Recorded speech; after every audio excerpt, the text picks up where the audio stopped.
नमस्ते दोस्तों, आज हम बात करने वाले हैं ग्राम पंचायत चुनाव 2026 के बारे में।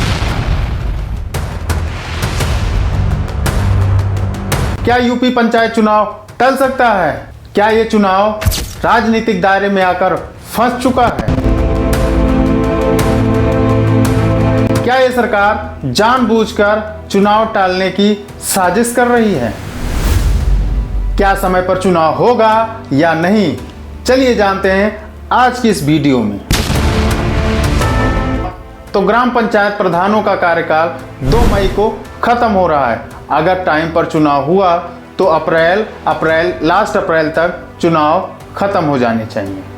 पिछले कुछ महीने से खबर यह भी चल रही थी कि 15 अप्रैल से 30 अप्रैल के बीच में चुनाव प्रक्रिया खत्म हो जाएगी। वोटर लिस्ट और ओबीसी आरक्षण कमीशन बनाने में देरी होने के कारण ये चुनाव टाला जा रहा है। क्या वोटर लिस्ट और ओबीसी कमीशन बनाना एक बहाना है? तो सबसे पहले क्या आप इनको जानते हैं? जी हाँ, ये हैं ओम प्रकाश राजभर, जो कि पंचायत मंत्री हैं। ये आदमी पूरी यूपी को सी समझता है। इसकी बातों में सच्चाई कम, झूठ ज्यादा नजर आता है। तो चलिए जानते हैं। इन महोदय का 1 जनवरी में एक बयान आता है और ये महोदय बोलते हैं कि चुनाव अपने टाइम पर होगा, अप्रैल और मई के बीच में चुनाव खत्म हो जाएगा। फिर उसके बाद ये 2 महीने के लिए सोने चले जाते हैं।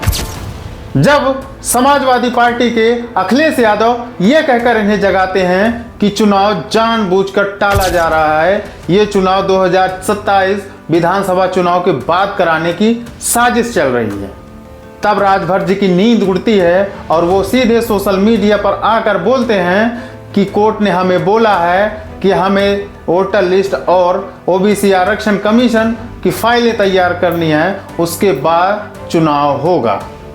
हम उसी में जुटे हुए हैं। जब यह केस हाई कोर्ट के पास पहुंचता है तो हाई कोर्ट आदेश देता है कि 25 मार्च तक पूरी फाइलें हमारे टेबल पे होनी चाहिए और ये मुद्दा खत्म होना चाहिए।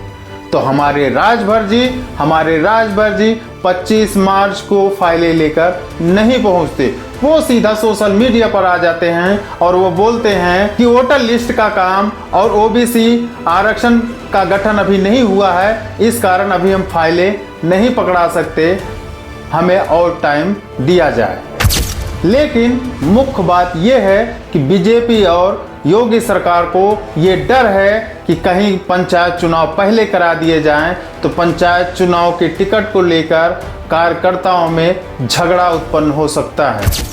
गांव-गांव के कार्यकर्ता आपस में लड़ेंगे और कोई हार जाएगा तो वो पार्टी से नाराज हो जाएगा और ये सब 2027 विधानसभा चुनाव से पहले हो गया तो बीजेपी को भारी नुकसान हो सकता है। इसलिए बीजेपी की रणनीति ये है कि पहले 2027 विधानसभा चुनाव करा लिए जाएं, जो कि बड़ा स्टेक है, बाद में पंचायत चुनाव करा दो, क्योंकि हमारे पास ओबीसी आरक्षण संगठन का बहाना भी है। लेकिन आयोग बनाना, सर्वे करना, ट्रिपल टेस्ट, ये सब कोर्ट के दबाव में जल्दी हो सकता है। इसी बात का अखिलेश यादव को भी डर है, इसीलिए अखिलेश यादव ने अपने कार्यकर्ताओं से बोला है कि कोई भी कार्यकर्ता समाजवादी पार्टी के सिंबल से चुनाव नहीं लड़ेगा, जिसको लड़ना है वो अपने सिंबल पर चुनाव लड़े। लेकिन असल में राजनीतिक कैलकुलेशन यही है। लेकिन पंचायत चुनाव दलगत नहीं होते, फिर भी प्रभाव पड़ता है। जैसे एसपी और बीएसपी को ग्रामीण बेस पर मजबूती मिल सकती है। अब हाई कोर्ट ने फटकार लगाई है और बोला है कि जुलाई के पहले चुनाव हो जाने चाहिए, नहीं तो गांवों को प्रशासक संभालेगा। तो अब ऐसा लगता है कि चुनाव मई जून के बीच में हो सकते हैं, लेकिन अगर टल गया तो 2027 विधानसभा चुनाव के बाद होगा। आपको क्या लगता है कि चुनाव पहले होगा या विधानसभा चुनाव के बाद होगा? हमें कमेंट करके जरूर बताइए। वीडियो को लाइक, चैनल को सब्सक्राइब करके बेल आइकन को प्रेस कर दो। मिलते हैं अगले वीडियो में। जय हिंद।